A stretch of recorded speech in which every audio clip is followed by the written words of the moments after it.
சேரு stool என்ன வித்தியாசம்? அம்மா சேரு இருக்குதான்ச்சு. ஆமாம் தானி. ஸ்டூல் இருக்குதா என்ன தாரணி இதுக்கு அர்த்தம் சொல்லு தாரணி. அத்தாச்சி சேரில் சாஞ்சு உட்காந்துருக்காங்க. இதே ஸ்டூலில் எப்படி சாஞ்சு உட்காருவீங்க?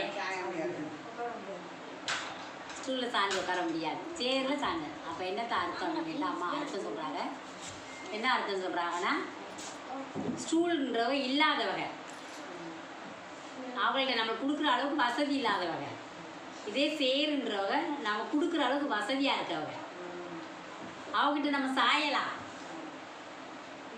அவங்கள்ட்ட போய் நம்ம சாஞ்சோம்னா, அவங்கள்ட்ட நம்ம உறவு வச்சுக்கிட்டோம்னா, அவங்கள்ட்ட இருந்து நமக்கு ஏதாச்சும் கிடைக்கும். அவள்கிட்ட போய் நம்ம சாஞ்சுக்கலாம். நம்ம வறுமைக்கோ கஷ்டத்துக்கோ போயிட்டு அவள்கிட்ட ஒரு 10 ரூபா நம்ம கடையை வாங்கி சாப்பிட்டுக்கலாமா? அதே சரி சாஞ்சிட்டு உட்காந்துக்கலாம் அவங்க மேலே. இந்த ஸ்டூல் வந்து இல்லாதவங்க, அவங்கள்ட்ட போய் நம்ம இப்படி நின்றா கூட அவங்கள்ட்ட ஒன்றும் வாங்கிட்டு வர முடியாது. இப்படியே நிற்காது. எப்படி சாய்வீங்க? இல்லாதவங்கள்ட்ட போய் எப்படி சாய்வீங்க?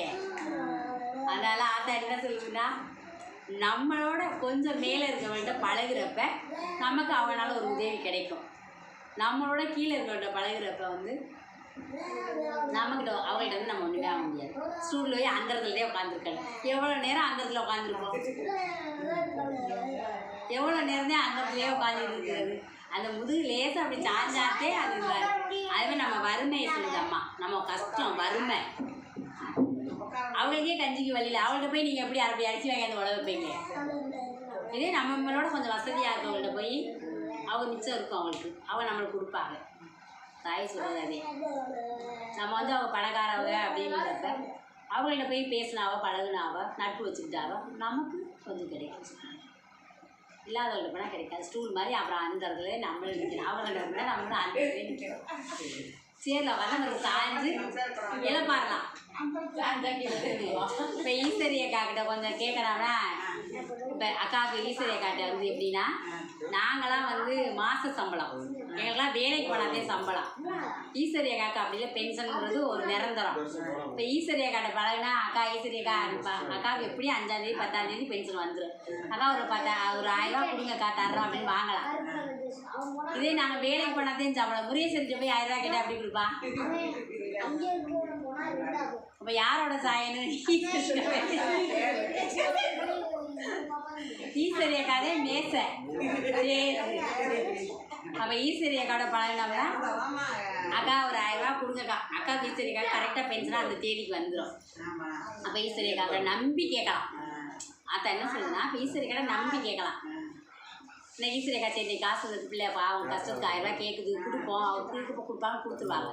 இதே முருகேஸ்வரி வேலைக்கு போனாதே காசு. அவன் முருகேஸ்வரி போய் 1000 ரூபா கொடுடி அப்படின்னு சொன்னா அவன் என்ன சொல்லுவான், நான் வேலைக்கே போய் பாருங்க ஒரு மாதம் ஆச்சுடி நான் என்ன தேடி வச்சிருக்கேன்னு சொல்லுவான்.